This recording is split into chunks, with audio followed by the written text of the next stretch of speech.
শরীফ ওসমান হাদির মৃত্যুতে উত্তাল হয়ে উঠেছে সারা বাংলাদেশ। দর্শক, সারা বাংলাদেশের মতো ঢাকা শহরের বিভিন্ন জায়গায় বিক্ষুব্ধ ছাত্র জনতার অবস্থান কিন্তু আমরা সকাল থেকে দেখতে পেরেছি এবং বিভিন্ন রাজনৈতিক সংগঠনের বিভিন্ন ধরনের বিক্ষোভ মিছিল কিন্তু আমরা দেখতে পাচ্ছি এবং তার দায়বদ্ধতা এখন দেখছেন যে ডাকসুর নেতৃত্বে সাদিক কায়েম, এস এম ফরহাদের নেতৃত্বে একটি বিক্ষোভ মিছিল কিন্তু ঢাকা বিশ্ববিদ্যালয় থেকে শুরু হয়ে শাহবাগের দিকে এগিয়ে যাচ্ছে। সে বিষয়টা আপনাদেরকে দেখানোর চেষ্টা করছি।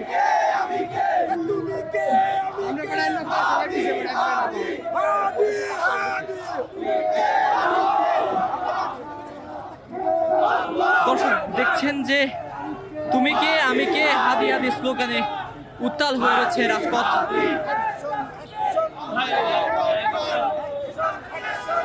আমরা দেখেছি সকাল থেকে শাহবাগ অবরুদ্ধ করে রেখেছে বিক্ষুব্ধ ছাত্র জনতা এবং আমরা তাদের সাথে কথা বলেছিলাম। তাদের কাছ থেকে যেমনটি জেনেছি যে তারা যেমনটি বলছে জাতীয় সংসদ নির্বাচনের তফসিল ঘোষণা করার একদিন পরেই শরীফ ওসমান বিন হাদির ওপরে অনাকাঙ্ক্ষিত ঘটনা কিন্তু ঘটেছে, অনাকাঙ্ক্ষিত আক্রমণ কিন্তু হয়েছিল। এই আক্রমণকে নিয়ে শঙ্কিত সাধারণ মানুষ এবং জাতীয় সংসদ নির্বাচনকে নিয়ে সাধারণ মানুষ সংবাদ প্রকাশ করছেন।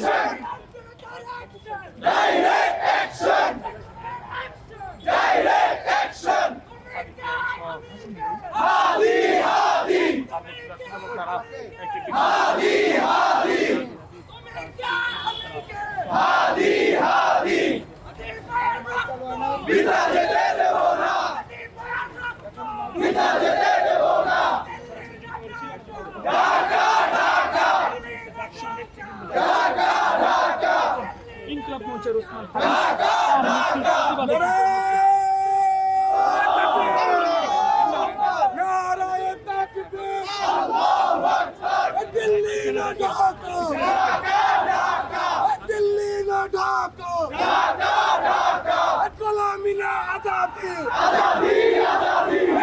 গত 12 নভেম্বর রাজধানীর বিজয়নগর এলাকায় নির্বাচনী প্রচারণা চলাকালে ত্রয়োদশ জাতীয় সংসদ নির্বাচনের তফসিল ঘোষণা করার ঠিক একদিন পরেই শরীফ ওসমান হাদি গুলিবিদ্ধ হয়েছিল।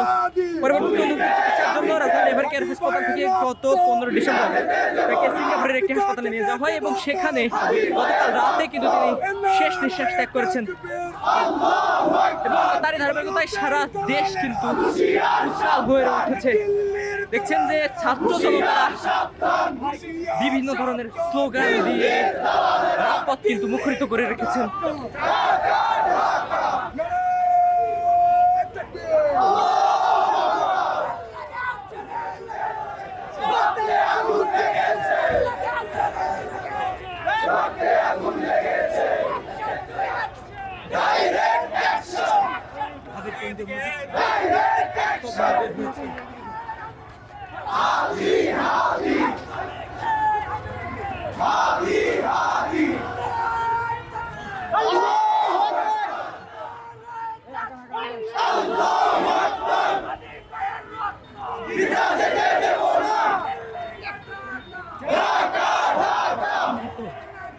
স্লোগানে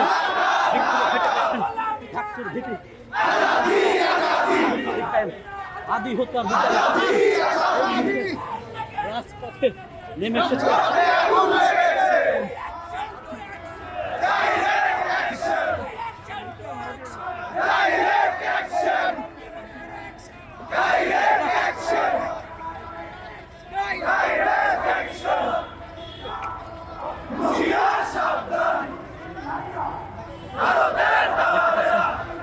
আপনারা জানেন গত